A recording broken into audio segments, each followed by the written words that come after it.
शाहपुर चाकर में मजदूरों की जिंदगी भर की कमाई चोर ले उड़े। अहल खाना अब सड़कों पर सरापा एहतजाज है। मुजाहिरीन ने इल्जाम लगाया है कि पुलिस मदद करने के बजाय धमकियां दे रही है। मजीद जानते हैं वहां पर मौजूद अपने नुमाइंदा आसिफ मेमन से। आसिफ बताइएगा। जी बिल्कुल, मैं इस वक्त मौजूद हूँ शाहपुर चाकर पुलिस स्टेशन के सामने, जहाँ पर सरवर डायरी एक मजदूर जिसकी 2 माह कबल चोरी हुई थी, आज वो सरापा एहतजाज है। आइए इनसे मालूम करते हैं कि उनका क्या कहना है। अरे हमारे घर से जो चोरी हुई है, जिसको 2 माह से ज्यादा टाइम हो गया है, हमारी चोरी वापस नहीं हुई।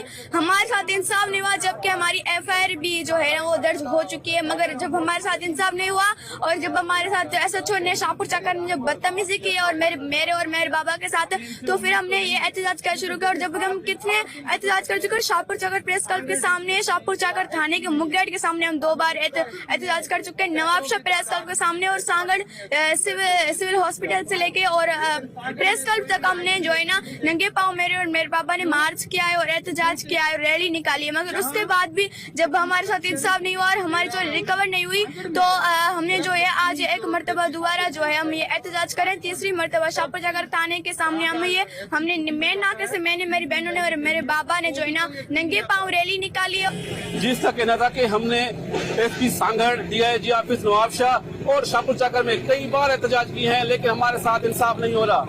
मजीद का कहना है कि जब तक हमारी चोरी वापस नहीं दिलाई जाती और SHO शाहपुर चाकर को मुअत्तल नहीं किया जाता, तब तक हमारा एहतजाज जारी रहेगा। जी ठीक है, शुक्रिया, आपने हमें अपडेट किया।